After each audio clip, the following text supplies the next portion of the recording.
विद्यार्थियों, शुभ स्नेह आशीष।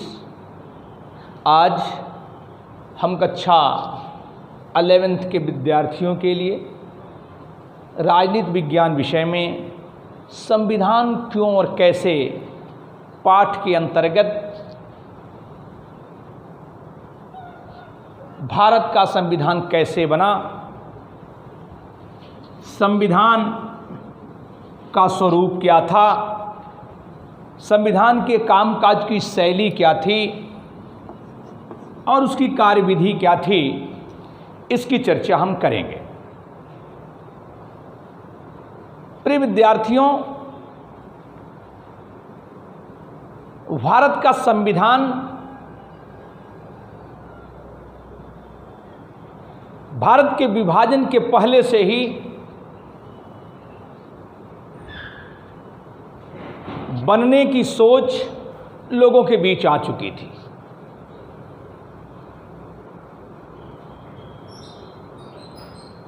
भारतीय संविधान के बनने में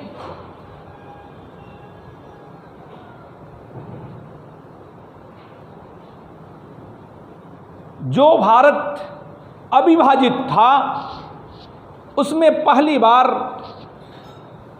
9 दिसंबर 1946 को संविधान सभा की बैठक हुई। 9 दिसंबर 1946 को संविधान सभा की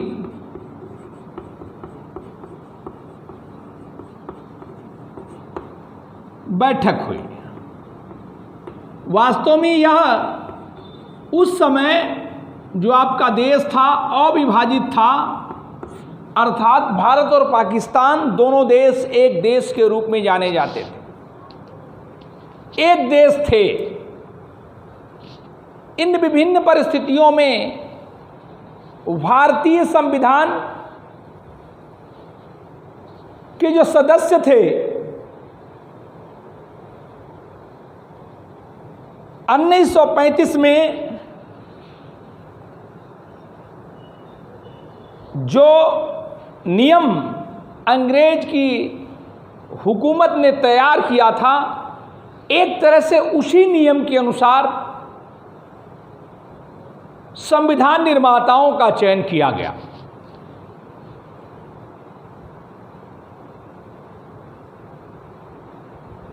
जो भी साधारण मतों से चुनी गई जो सरकारें थीं राज्यों की, उनके द्वारा एकल मत संक्रमणीय प्रणाली के आधार पर उनके सदस्यों का चुनाव हुआ, जिसमें 299 और जो रियासतें थी उससे 93 रियासतों में से प्रतिनिधि चुने गए। लेकिन यह अविभाजित भारत में ऐसी बात हो रही थी और एक धारणा ये थी संविधान निर्माण की कि हम ऐसे नियम बनाएं जिन नियमों के आधार पर भारत के नागरिकों को सुख समृद्धि प्राप्त हो सके, एक समान रूप, समाज का एक समान चेहरा, समान रूप प्राप्त हो सके। उन परिस्थितियों में ये चीजें प्रारंभ हुई। लेकिन संविधान के विघटन, संविधान की स्थिति देश के विघटन के बाद दूसरी हुई। 14 अगस्त 1947 को ये आपका पाकिस्तान बट गया था।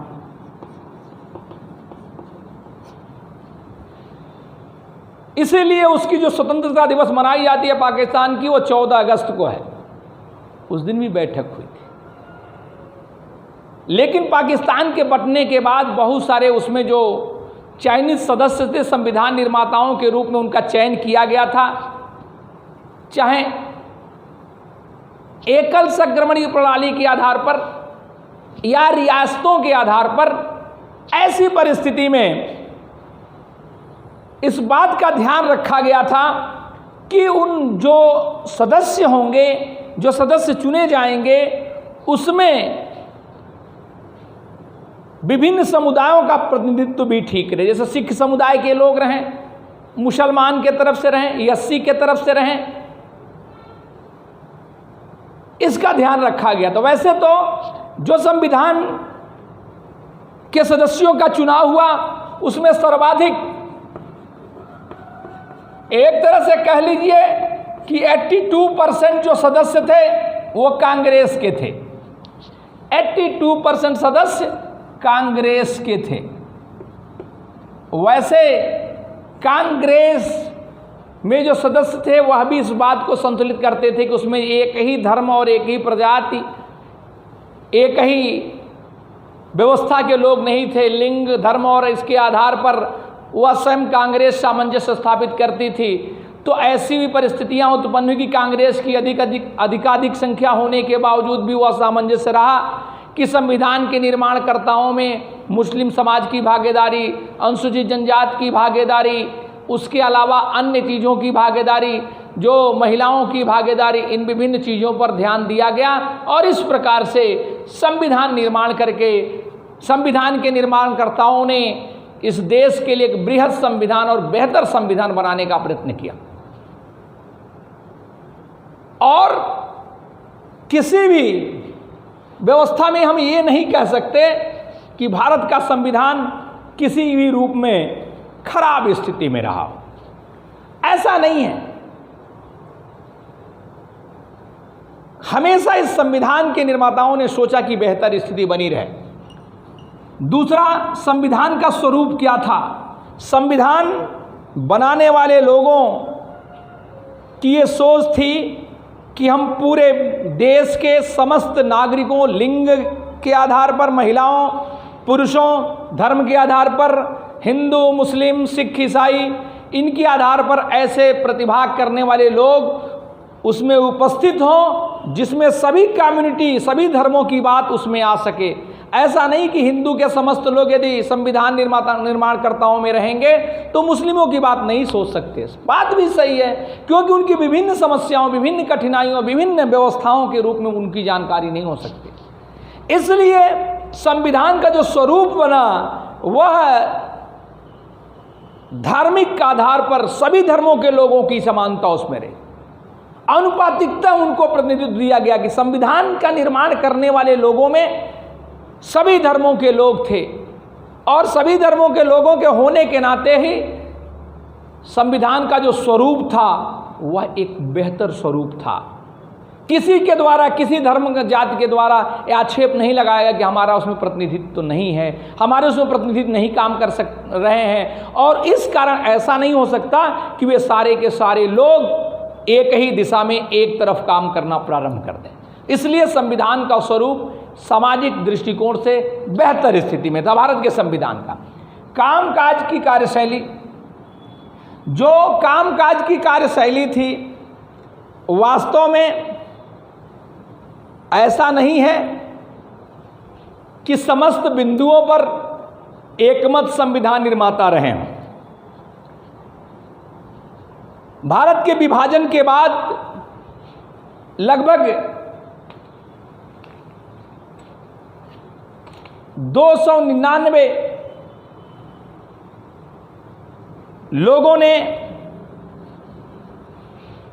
लोगों का जो पार्ट था वो भारत में रह गया था, शेष लोग पाकिस्तान जा चुके थे। उसके लिए पहली बैठक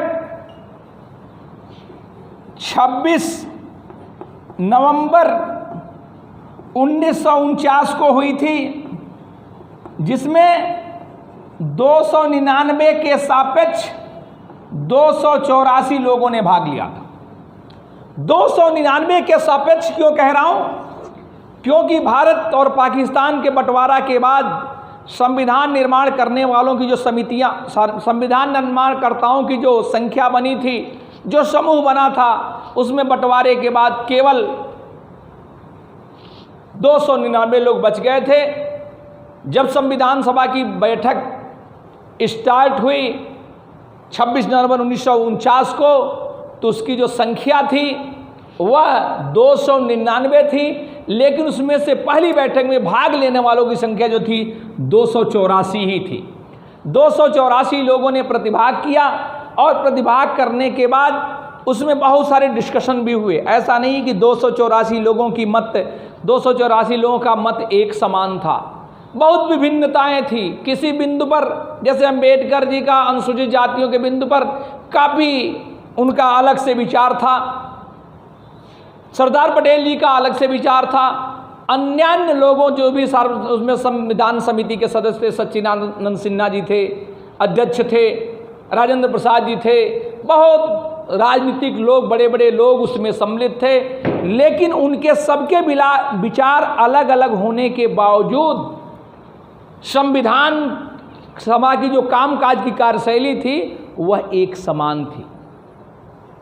विभिन्न परिस्थितियों में आपसी विचार विमर्श अलग अलग होने के बावजूद जो निर्णय लिए गए समान रूप से लिए गए। उस निर्णय पर सबकी एक समानता थी और सभी एक समान रूप से उस निर्णय का पालन करते हुए उस पर हुआ। लेकिन समस्त लोगों में कामकाज की कार्यशैली में सार्वभौमिक मताधिकार, सार्वभौमिक मताधिकार जो 18 वर्षों के व्यक्ति को मत देने का अधिकार दिया गया, इस पर मुझे लगता है कि किसी भी तरह का कोई भी अपवाद नहीं था।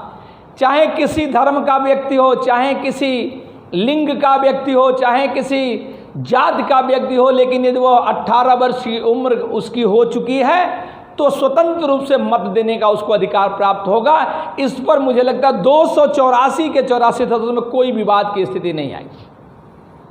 अन्य समता, समानता, बंधुता स्थापित करने के निर्देश के दृष्टिकोण से बनने वाले संविधान के नियम बनाने में बहुत सारे मतभेद भी रहे, लेकिन उन मतभेदों को सारणिक न करते हुए बैठकें करके विभिन्न दलों पर उसकी अलग अलग समितियां गठित करके उस पर विचार विमर्श किए गए। आपके संविधान में बनने वाली जो बातें थी, जो खाका तैयार होता था, उस खाका तैयार होने के बाद लोगों के आपसी अपने विचार प्रस्तुत किए जा सकते थे और विचार प्रस्तुत करने के बाद जब उस पर बैठने वाले लोग इस बात को देखते थे कि यह चीज़ें ठीक हैं, तो निश्चित तौर से वो आम सहमति के आधार पर उसकी कौन उसमें शामिल किया जाता था। इस प्रकार कार्यकाल की जो कामकाज की जो कार्यशैली थी वो बेहतर थी और लोगों के आपसी सामंजस्य से भारतीय संविधान का निर्माण हुआ था और वो बेहतर स्थिति में ये माना जाता है कि उनकी कार्यशैली बेहतर रही। रही बात कार्यविधि की, तो आप जानते हैं बहुत सारी समितियां बनी थी संविधान के निर्माण में। समितियां बनी कई ठो, जिस समितियों में Pandit Jawaharlal Nehru, doctor Rajendra Prasad, doctor Bhimrao Ambedkar, doctor Sardar Patel, ये देश के ऐसे गणमान्य नेता थे जिनको उन समितियों का अध्यक्ष बनाया गया। और चूंकि ये प्रबुद्ध जनों की श्रेणी में आते थे, इसलिए समितियों का गठन करके उस समिति के विभिन्न विचारों को इकट्ठा करने के बाद उसको सही रूप देकर ही संविधान सभा में प्रस्तुत किया जाता था।